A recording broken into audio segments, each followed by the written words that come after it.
Hello guys, कैसे हैं आप सब। मैं हूं आपका मेंटर अर्जुन दुआ। आपका मेरे चैनल एनसीईआरटी मैथ गुरु पर स्वागत है। आज हम स्टार्ट करने जा रहे हैं मैनेजमेंट प्रिंसिपल एंड एप्लीकेशन, यानी कि मैनेजमेंट के हम टॉपिक स्टार्ट करने जा रहे हैं। फर्स्ट टॉपिक रहेगा मैनेजमेंट एंड इंट्रोडक्शन, यानी कि मैनेजमेंट का इंट्रोडक्शन इस वीडियो में हम डिस्कस करेंगे। तो स्टार्ट करते हैं सबसे पहले मीनिंग से कि मैनेजमेंट का मीनिंग क्या है। तो meaning of management is the process of conducting a set of functions such as planning, organising, staffing, directing and controlling to get the work done in an efficient and effective manner. तो यहाँ पे देखिए management का क्या मतलब हो जाएगा कि मैनेजमेंट में हमारे पास 5 फंक्शन रहते हैं, मेनली 5 फंक्शंस। क्या क्या? Planning, organising, staffing, directing and controlling. मेरे पीछे दोबारा बोलिए, planning, organising, staffing, directing and controlling. ये 5 फंक्शन रहते हैं, यानी कि इसका एक जो है प्रोसेस रहता है इन 5 फंक्शंस का। ये किस लिए? कि हमारा जो वर्क है वो अच्छी तरह से कंप्लीट हो, यानी कि किस तरह से इफिशिएंट एंड इफेक्टिव। तो एफिशिएंट और इफेक्टिव का क्या मतलब रहता है बता देता हूँ मैं आपको। एफिशिएंट का क्या मतलब है कि लो कॉस्ट पर जो है हमें प्रोडक्ट को बनाना, लो कॉस्ट पर प्रोडक्ट को बनाना, यानी कि कॉस्ट को लो करना। और इफेक्टिव का क्या मतलब है? टाइम को कम करना। इसका क्या मतलब है? कॉस्ट को कम करना, और इसका मतलब टाइम को कम करना। ठीक है, तो इसका मतलब मैनेजमेंट का क्या हो जाएगा कि इन 5 फंक्शंस का यूज़ करते हुए जो भी मैनेजर है वो अपने जो जिस भी कंपनी में है, जिस भी फैक्ट्री में है, उसमें एफिशिएंट एंड इफेक्टिव काम करे। इस तरह से हमारे पास एक डेफिनेशन भी है, एक डेफिनेशन भी कर लेते हैं हम। मैनेजमेंट की डेफिनेशन हेनरी फ्योल की है। हेनरी फ्योल क्या कहता है, देखिए, to manage is to forecast, to manage is to forecast, to plan, to organise, to command, to coordinate and to control. तो यहाँ पे इसका क्या मतलब हो जाएगा कि मैनेज, जो हेनरी फ्योल ने कहा कि मैनेज करो किसको? पहले फोरकास्ट, फिर प्लान, फिर organise, command and to coordinate. तो यहाँ पे हमारे पास क्या मतलब हो जाएगा, देखिए हमारे पास 5 जो फंक्शंस थे मैंने आपको बताया, वही 5 फंक्शन का यूज़ किया है। दोबारा देखिए, प्लान, ऑर्गेनाइज, कमांड यानी कि वो डायरेक्टिंग में, कोऑर्डिनेट, कंट्रोल। तो ये वही 5 चीज़ों का दोबारा यूज़ करते हुए हमें जो डेफिनेशन अगर याद हो जाएगी तो हमें इनके 5 फंक्शन भी आसानी से पता चल जाएंगे। तो इसमें हमारे पास एक डेफिनेशन हो गई। अब क्या करते हैं, हम इसके कैरेक्टरिस्टिक्स एक बार कर लेते हैं। तो कैरेक्टरिस्टिक्स देखिए, तो कैरेक्टरिस्टिक्स में पहले देखिए हमारे पास कैरेक्टरिस्टिक्स फर्स्ट क्या रहेगी, कैरेक्टरिस्टिक्स ऑफ मैनेजमेंट। तो फर्स्ट कैरेक्टरिस्टिक्स है it is a group effort. तो ये क्या है? ग्रुप एफर्ट है। सर ये किस तरह से? कि देखिए जब भी हमें मैनेजमेंट की जरूरत कब पड़ती है? जब एक साथ हमें बहुत से लोगों को मैनेज करना होता है। यानी कि कब जरूरत पड़ेगी इसकी? जब बहुत से लोग होंगे, यानी कि इसका जो है एक ग्रुप होगा, तभी हम इसको जो है ला पाएंगे। यानी कि without grouping management is not possible. यानी कि जब भी हमारे पास ग्रुप ऑफ पीपल होगा, उनको मैनेज करना होगा, तब मैनेजमेंट का यूज़ होगा। It is a goal oriented process. तो ये क्या है? गोल ओरिएंटेड प्रोसेस है। ये किस तरह से? देखिए जैसे कि कोई भी ऑर्गेनाइजेशन होती है वो अपने एक ऑब्जेक्टिव लेकर आती है, यानी कि उसको पहले से ही एक जो है प्रोसेस रहता है कि हमें ये गोल को अचीव करना है। तो जो मैनेजमेंट है वो इसमें हेल्प करती है कि एक ऑर्गेनाइजेशन अपने जो है उसको ऑब्जेक्टिव को कंप्लीट कर पाए। यानी कि it is a goal oriented process, goal को अचीव करना, ये इस तरह का प्रोसेस है। It has a distinct entity. यानी इसका क्या मतलब हो जाएगा? इसका मतलब ये हो गया कि ओनर जो है, ओनर और मैनेजमेंट दोनों अलग अलग होते हैं। पहले क्या होता था, जो पहले बिजनेस होते थे पहले बहुत छोटे होते थे, यानी कि उनमें जो है मैनेजमेंट की जरूरत नहीं पड़ती थी। तो क्या होता था कि जो ओनर होता था वही सब चीज़ों को मैनेज कर लेता था। लेकिन अब क्या है, बिजनेस बहुत बड़ा है, उसमें ओनर भी बहुत सारे हैं। तो एक साथ ओनर जो है काम नहीं कर पाएंगे, यानी कि उनका एक साथ बैठना इम्पॉसिबल है। तो वो क्या करते हैं, अपने वोट से, यानी कि अपने वोट के अकॉर्डिंग वो ना मैनेजमेंट तैयार करते हैं। मैनेजमेंट जो है यहाँ पे आकर अपना काम करता है। तो यहाँ पे क्या हो जाएगा, ओनर जो है और जो मैनेजर है वो दोनों अलग अलग रहेंगे। यानी कि पैसे लगाने वाला कोई और है, उसको मैनेज करने वाला कोई और है, लेकिन दोनों ने काम क्या करना है, ऑर्गेनाइजेशन को ही बढ़ाना है। तो यहाँ पे दोनों अलग अलग रहेंगे। इसी तरह से it is N intangible force. ये क्या है? एक इंटेंजिबल फोर्स है। सर इंटेंजिबल फोर्स क्या होता है? जो हमें दिखाई नहीं देता। जैसे कि हमने इंटेंजिबल एसेट्स पढ़ी होंगी, वैसे ही है एक इंटेंजिबल फोर्स, यानी कि एक ऐसा मैनेजमेंट एक ऐसा फोर्स है जो दिखाई नहीं देता, ये केवल जो है सिर्फ महसूस किया जाता है। कि अगर मान लीजिए हम एक कॉलेज के एग्जाम्पल ले लेते हैं, जैसे कि कॉलेज में क्या होता है, अगर स्टूडेंट अपने क्लास में रेगुलर जा रहे हैं, टीचर भी रेगुलर अपने पढ़ा रहे हैं, तो वह क्या होगा? एक मैनेजमेंट का अच्छा काम रहेगा। तो वहाँ पे क्या होगा? जो इंटेंजिबल फोर्स हमें पता चल जाएगा कि भाई इस कॉलेज में मैनेजमेंट बहुत अच्छी है। अगर स्टूडेंट सारे बाहर घूम रहे होंगे, टीचर क्लास नहीं लगा रहे होंगे, तो इससे क्या होगा कि यहाँ की मैनेजमेंट एकदम पुअर है। तो यहाँ से हमें कोई दिखा कि भाई ये मैनेज कर रहे हैं? नहीं, यहाँ पे जो है लोग जो है स्टूडेंट अपने आप आके बैठे हैं, पढ़ रहे हैं, टीचर पढ़ा रहे हैं। तो यहाँ पे ये जो है इंटेंजिबल फोर्स कहा जाएगा इसे। इसी तरह से नेक्स्ट है हमारे पास इट इज़ अ प्रोसेस। तो ये एक प्रोसेस है। ये सर प्रोसेस किस तरह से, मैनेजमेंट प्रोसेस कैसे हो सकता है? मैनेजमेंट प्रोसेस है, देखिए किस तरह से, मैं आपको बता देता हूँ। ये तो है नहीं कि आज ही सिर्फ लोगों को आज ही सिर्फ मैनेज करना है, बाकी काम तो हमें कर रहे हैं नहीं, साल भर हमने ऐसे ही बैठना है। नहीं, ऐसे नहीं बैठना। तो हमने क्या करना है? एक ऑर्गेनाइजेशन में अगर मैनेज हो रहा है तो वो डेली बेसिस पे मैनेज होगा। अगर डेली बेसिस पे मैनेज नहीं होगा तो ऑर्गेनाइजेशन रन नहीं कर पाएगी। ये नहीं कि हमने एक बार प्लान बनाया, यानी कि एक बार हमने जो है सबको मैनेज कर दिया, भाई तुमने ये करना है, तूने ये करना है, तूने ये करना है। हमने सबको ऐसे कह दिया, भाई तू ये काम करेगा, तू ये करेगा, तू ये करेगा, तू ये करेगा। अब सबने एक दिन तो वो सारा काम कर दिया, दूसरे दिन हमने किसी को नहीं कहा, तो दूसरे दिन कोई नहीं करेगा। तो हमने क्या करना है? रोज रोज रोज रोज, यानी कि लगातार हमने जो है ये प्रोसेस करना है। यानी कि लगातार उनको कहना है कि तुमने ये काम करना है, तुमने आज ये करना है, आज ये करना है, आज ये करना है। तो ये क्या है? कंटिन्यूअस प्रोसेस है। तो ये क्या हो जाएगा? It is a process. Next है it is an inborn and acquired ability. Sir ये क्या होता है? ये भी बता देता हूँ। देखिए यहाँ पे, तो देखिए it is an inborn and acquired ability, हमारे पास ये पॉइंट है। तो जो मैनेजमेंट है, कई लोगों के अंदर से ही मैनेज करने की होती है, स्टार्टिंग से ही उनको सिखाया यही जाता है कि इस तरह से अपनी बुक्स रखनी है। जो छोटे होते हैं बच्चे, तो उनको ये कहता है बुक्स अपनी तैयार बैग में रखो, अपनी ड्रेस तैयार रखो, सारा कुछ तैयार रखो। यानी कि उनको स्टार्टिंग से ही उनमें जो है मैनेजमेंट की जगह देती है लोग, यानी कि उनके अंदर पहले ही मैनेजमेंट घुस जाता है थोड़ा सा। यानी कि किस तरह से हमने मैनेज कर चलना है, कि आज हमने इंग्लिश को इतना टाइम देना है, हिंदी को इतना देना है, मैथ को इतना देना है। तो ये क्या है? हम इसको मैनेज कर रहे हैं। एक मैनेजर क्या करता है? चीज़ों को मैनेज करता है। वैसे ही हमने क्या किया, जब बच्चे होते हैं वो भी मैनेज करके चलते हैं, लेकिन ये हम जो कई बार नहीं भी हो पाते, कई लोगों से मैनेज नहीं हो पाता कि हमने आज ये करना था लेकिन नहीं हो पाया, तो वो क्या करते हैं? वो सीखते हैं। अब वो कहाँ से सीखते हैं? इसके अलग अलग जो है कोचिंग सेंटर रहते हैं जो हम एक्वायर कर सकते हैं। तो पहले ये कहते थे कि जो है मैनेजमेंट सिर्फ इनबोर्न है, यानी कि इनबोर्न यानी कि हम पहले जिसको मैनेजमेंट आती है वही मैनेज कर पाएगा, यानी कि जिसको नहीं आती वो मैनेज नहीं कर पाएगा। लेकिन अब ऐसा है कि वो पर्सन जिसको नहीं आता मैनेज करना, वो जाके पहले सीखेगा, फिर वो मैनेज कर पाएगा। ये हमारा किसके अकॉर्डिंग था? इनबोर्न, हमारा ट्रेडिशनल के अकॉर्डिंग था, यानी कि पहले के लोग कहते थे। लेकिन अब न्यू सिस्टम आ गया, अब कहते हैं हम तो एक्वायर भी कर सकते हैं। इस तरह से नेक्स्ट है it is a universal activity. तो ये क्या है? कि यूनिवर्सल एक्टिविटी है। सर यूनिवर्सल एक्टिविटी का मतलब, सर ये बिजनेस और नॉन बिजनेस, यानी कि चाहे ऑर्गेनाइजेशन का काम हो, चाहे कॉलेज लाइफ देखें, चाहे स्टूडेंट लाइफ देखें, कोई सी लाइफ देख लीजिए, उनमें मैनेज करना बहुत ज़रूरी है। विदाउट मैनेज हम जो है लाइफ नहीं जी सकते, बिना मैनेज किए हम जो है नहीं जी सकते। ये थोड़ी ना कि आज हमने एक काम कर लिया तो काम हो गया, नहीं, हमें कल भी कुछ करना होगा, आगे नेक्स्ट, उसके आगे नेक्स्ट, हमें बहुत से काम करने होते हैं।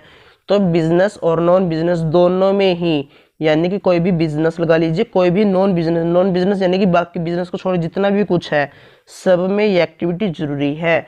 ये नहीं कि हम स्पेशल एक बंदा हायर करें कि भाई तू मैनेज कर, हमें नहीं, हम खुद भी अपने आप को मैनेज कर सकते हैं। जैसे बिजनेस में तो मैनेजमेंट रखते हैं, पर्सनल लाइफ में भी हम कई बार रख लेते हैं असिस्टेंट के तौर पे, जैसे कि सुना होगा आपने असिस्टेंट, वैसे रख लेते हैं। लेकिन जो है मैनेजर मैनेज करता है, तो एक ये यूनिवर्सल एक्टिविटी, यानी कि पूरे यूनिवर्स में मैनेजमेंट की जरूरत पड़ती है।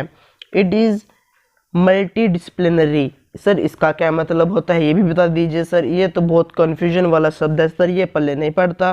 तो इसका मतलब मैं आपको बता देता हूँ। देखिए ये क्या है, मल्टी डिसिप्लिनरी का मतलब यहाँ पे हो जाएगा कि एक तरह का अलग से सब्जेक्ट है, इसमें एक सब्जेक्ट की बात नहीं करते हम इसमें। जैसे कि मैनेजमेंट में सिर्फ मैनेजमेंट नहीं, और भी बहुत सी चीज़ें आती है, एक सब्जेक्ट नहीं चलता। जैसे कि मान लीजिए हमने इकोनॉमिक्स सीख ली, तो हमें स्टैट्स हमने क्या, देखिए मान लीजिए हमने एक चीज़ सीख लिया कि एक चीज़ को किस तरह से परफेक्ट करना है, लेकिन इसमें ऐसा नहीं है, हमें बहुत सी चीज़ों को एक साथ लेकर चलना पड़ता है। जैसे कि साइकोलॉजी हो गया, सोशोलॉजी हो गया, इकोनॉमिक्स होगी, स्टैट्स होगी, मैथ होगी, इन सब के बारे में अगर हमें जानकारी होगी तभी हम एक चीज़ को मैनेज कर पाएंगे। जैसे कि अभी हमने ऊपर पढ़ा था, मैनेजमेंट क्या है, एफिशिएंट एंड इफेक्टिव वर्क करती है। अगर हमें यही नहीं पता होगा कि टाइम किस तरह से देखते हैं, या फिर वो किस तरह से कम करेंगे, कॉस्ट को किस तरह से कम करेंगे, अगर हमने इनके बारे में नहीं सीखा हुआ तो मैनेज नहीं कर पाएंगे। तो इसीलिए मल्टी डिसिप्लिनरी का मतलब ये है कि हमें अलग अलग सब्जेक्ट्स की नॉलेज होनी चाहिए, कंप्लीट नॉलेज होनी चाहिए, ताकि हम अच्छे से मैनेज कर पाएँ। अब नेक्स्ट है, it is a social science. Sir ये सोशल साइंस किस तरह से सर? देखिए मैनेजमेंट, सोशल साइंस हम किसे कहते हैं? सोशल एनिमल, आपने सुना होगा पहले कभी? यस सर सुना है। ह्यूमन को कहते हैं सोशल एनिमल, एकदम सही। ह्यूमन हमारे क्या है, सोशल एनिमल है। तो मैनेजमेंट क्या करता है, लोगों को, काम को मैनेज करता है। किसको मैनेज करता है? सोशल एनिमल को। सोशल एनिमल का है सोशल साइंस। तो इस तरह से जो हमने रिलेट करके चलते हैं, तो ये ह्यूमन से रिलेट करती है सोशल साइंस, इसलिए जो है मैनेजमेंट क्या है, सोशल साइंस भी हो सकती है। इस तरह से इट इज़ अ सिस्टम, ये एक सिस्टम है। सर इस सिस्टम किस तरह से? सर सिस्टम ये है कि टाइम टू टाइम हमें चेक करना। देखिए एक minute, it is a system. तो ये सिस्टम कैसे है? तो सिस्टम जो है हम कैसे लेकर चलेंगे कि एक्सपर्ट जो है manager, modern management experts consider management as a. तो देखिए ये सिस्टम कैसे है, तो सबसे पहले इसमें क्या लेके चलते हैं कि इस काम के बाद ये काम, इस काम के बाद ये काम, ये काम। ये तो नहीं कि पहले हमने ये कर लिया फिर ये कर लें लास्ट वाला, फिर ये कर लें चौथे नंबर 5वें पे ये कर लें, इस तरह से तो नहीं होगा। सिस्टम के अकॉर्डिंग ही चलेंगे, यानी कि पहले जब तक ये काम पूरा नहीं होगा तो अगले पे नहीं जाना, पहले इस काम को पूरा करो, जब ये पूरा हो जाए फिर नेक्स्ट पे आ जाओ, फिर नेक्स्ट को पूरा करो, जब ये पूरा हो जाए फिर नेक्स्ट पे आओ, फिर ये काम पूरा करो, फिर नेक्स्ट पे आओ। इसी तरह से, यानी कि एक सिस्टम है, इसके काम करने के बाद ये काम, फिर ये काम, ये काम। एग्जाम्पल आप खुद भी ले सकते हैं, जैसे कि मैंने आपको एग्जाम्पल बता देता हूँ। जैसे कि साइकिल चलाना, साइकिल चलाने के लिए भी सबसे पहले पैडल मारने पड़ेंगे, सिस्टम है।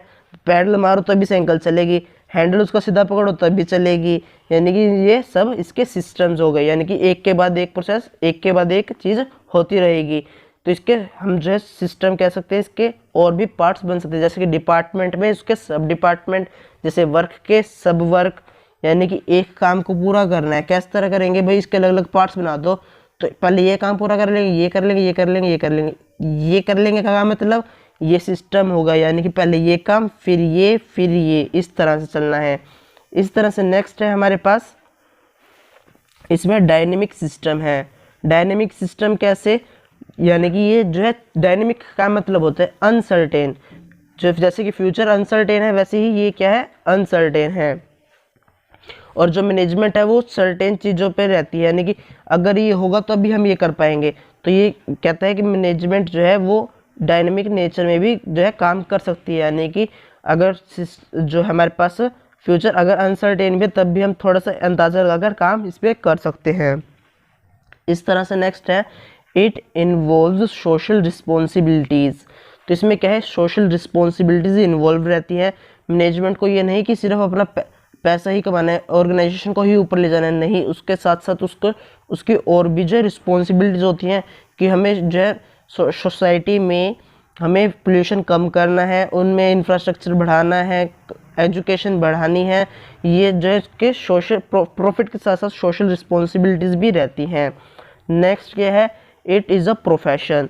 इट इज़ अ प्रोफेशन का मतलब ये एक प्रोफेशन है। जैसे कि पहले जो है ये सिर्फ नॉर्मली लोग कर देते थे कि भाई तेरा मैनेज करना है मैं कर देता हूँ, नहीं। लेकिन अब क्या है, ये एक तरह का प्रोफेशन बन गया, एक तरह का पैसे कमाने का एक साधन, बहुत अच्छा साधन बन चुका है कि जिसको मैनेज करना आता है वो पैसे कमाता है, जिसको मैनेज करना नहीं आता वो पैसा कम कमा पाएगा। जितना ज़्यादा जो है उसमें नॉलेज होगी मैनेज करने की, उतना ही उसको पैसे कमाएगा। इसलिए जो है नॉलेज किस तरह से आती है, प्रोफेशन से, यानी कि जैसे CA CS वगैरह, इनमें क्या है प्रोफेशन है। जब तक उनके नॉलेज नहीं होगी हम काम नहीं कर पाएंगे। इस तरह से next, it is both science and art. जो मैनेजमेंट है वो साइंस भी है और आर्ट भी है। वो किस तरह से, साइंस कैसे होगी और आर्ट कैसे होगी? देखिए साइंस जो है नॉलेज बेस्ड होती है, यानी कि प्रिंसिपल बेस्ड होती है, तो मैनेजमेंट भी क्या है, प्रिंसिपल बेस्ड है। और आर्ट कैसे सर? आर्ट जो है कला, यानी कि अगर मैंने कई भी लोगों को प्रिंसिपल्स का नहीं पता, लेकिन उनको ये पता है कि भाई इस काम को अगर हम 4-5 टुकड़ों में बांट दें तो आसानी से कर पाएंगे, कि उनकी ये कला है, उनको पता है। और किसी को जैसे कला का नहीं पता, जिसको साइंस का पता है कि प्रिंसिपल लगा सकते हैं हम, कि डिवीज़न ऑफ वर्क, उसको डिवाइड हम कर लेते हैं। तो ये दोनों तरह से जो है पॉसिबल है, यानी कि ये साइंस भी है और आर्ट भी है। नेक्स्ट क्या है, प्रोसेस और फंक्शंस ऑफ मैनेजमेंट। तो ये प्रोसेस, जैसे कि मैंने आपको अभी पढ़ाया था, प्रोसेस और मैनेजमेंट 5 फंक्शंस बताए थे मैंने आपको, प्लानिंग, ऑर्गेनाइजिंग, स्टाफिंग और सही बता रहे हैं डायरेक्टिंग एंड कंट्रोलिंग। तो ये 5 फंक्शंस होते हैं, तो इनको हमने डिस्कस करना है। इसके प्रोसेस में भी हम ले सकते हैं, जैसे कि हमारे पास एक्टिविटीज़ होती हैं कुछ, मैं आपको बता देता हूँ। Technical activity, commercial activity, financial activity, security, accounting, और नेक्स्ट इसी तरह से हमारे पास जो है मैनेजरियल एक्टिविटी। सर इनमें क्या होता है? सर टेक्निकल एक्टिविटी, इसमें जो है टेक्निकल जो होते हैं टेक्नीशियन, इसमें वो इंक्लूड होते हैं। जितनी भी टेक्निकल एक्टिविटीज़ होंगी, टेक्निक के अकॉर्डिंग जितने भी एक्टिविटी हैं वो सारे इसमें आएंगे। इस तरह से कमर्शियल के लिए अलग है, फाइनेंस के लिए अलग है। लेकिन जब हम पढ़ रहे हैं वो क्या है, प्लानिंग, ऑर्गेनाइजिंग, स्टाफिंग। पहले इनके देखते हैं। तो प्लानिंग क्या है? प्लानिंग का क्या मतलब होता है? फ्यूचर के लिए फोरकास्ट करना। यही लिखा है, देखिए, it refers to thinking before hands. तो हमें पहले ही सोच लेना है कि क्या होगा या क्या होना चाहिए था। नेक्स्ट क्या है, ऑर्गेनाइजिंग, यानी कि ऑर्गेनाइज करना। ऑर्गेनाइज किस तरह से? देखिए जैसे कि यहाँ पे मैंने लिखा भी है, it refers to harmonious adjustment of various parts to achieve common objective. जैसे कि ऑर्गेनाइजिंग में क्या होता है, एक बॉडी स्ट्रक्चर लगा लीजिए। जैसे कि हमें कंपनी में जो है पोस्ट बहुत सी बनानी पड़ती हैं ऑर्गेनाइजिंग में, यानी कि ऑर्गेनाइजिंग में हम क्या करते हैं, बहुत सी पोस्ट बनाते हैं। उन पोस्ट किस तरह से बनाएंगे, पहले देखेंगे कि हमारा काम क्या है, उसके अकॉर्डिंग हम जो है पोस्ट बनाएंगे। पोस्ट बनाने के बाद क्या करेंगे, उनमें लोगों को ऐड करेंगे। लोगों को ऐड करने का क्या मतलब, उसमें स्टाफिंग आ जाएगी। यानी कि it refers to filling and keeping filled the post with people. तो लोगों से हमने इनको पोस्ट को भरना है। तो इस तरह से नेक्स्ट हमारे पास देखिए, यहाँ पे मैंने बताया भी है एक डायग्राम के थ्रू कि मैनेजमेंट के फंक्शंस क्या क्या हैं। प्लानिंग है, ऑर्गेनाइजिंग, स्टाफिंग, डायरेक्टिंग, कंट्रोलिंग। तो इस तरह से ये 5 फंक्शंस रहेंगे। फिर हमारे पास नेक्स्ट है डायरेक्टिंग। तो डायरेक्टिंग का क्या मतलब है? डायरेक्टिंग मतलब एक तरह से हम कहते हैं बंदे को गाइड करना। ये कैसे होगा? देखिए जैसे कि यहाँ पे मैंने लिखा भी है, it instructing, guide, communicate, inspired people in the organisation. यानी कि लोगों को पहले इंस्ट्रक्ट करो, भाई तुमने इस तरह से करना है काम, ये करना है, ये करना है। लोगों को इंस्ट्रक्ट करेंगे, फिर उनको कम्युनिकेट करना है। यानी कि कम्युनिकेटिंग मतलब अगर वो गलत काम करे थोड़ा सा उनको, तो भी ऐसे नहीं, ऐसे होगा। लोगों को इंस्पायर करो। कैसे करेंगे इंस्पायर? खुद करके, लीडर बन के। इस तरह से जो इसके सब पार्ट्स रहते हैं डायरेक्टिंग के। जब हम नेक्स्ट टॉपिक करेंगे डायरेक्टिंग में, तब मैं आपको बताऊँगा कि इसके कितने पार्ट्स थे। तो नेक्स्ट इसी तरह से कंट्रोलिंग। कंट्रोलिंग का मतलब कंट्रोल करना। कंट्रोल कैसे करेंगे? जब हमने प्लान बना लिया, प्लान बनने के बाद हमने सारा काम प्रोसेस किया, प्लान करने के बाद ऑर्गेनाइज किया, स्टाफ किया, डायरेक्ट किया, लेकिन हमने कंट्रोल नहीं किया। तो कंट्रोल नहीं किया तो हमारा जो है कोई भी हमारे फ़ायदा नहीं होगा। क्यों नहीं होगा? क्योंकि जब तक हम पिछले वाली चीज़ को देखकर, पीछे चीज़ को देख कर कंपेयर नहीं करेंगे कि पहले वाले से हमारा बेटर काम हुआ है या नहीं हुआ। अगर हमने उनके ऊपर कंट्रोल नहीं किया, एक बार हमने कह दिया कि ये काम करना है तुमने, अगर उन्होंने नहीं किया तो हम क्या करेंगे? तो वो सब हम इसमें कंट्रोलिंग में सीखते हैं कि कंट्रोल किस तरह से करते हैं, कंट्रोल की टेक्निक्स क्या है, तो वो हम कंट्रोलिंग में देखेंगे।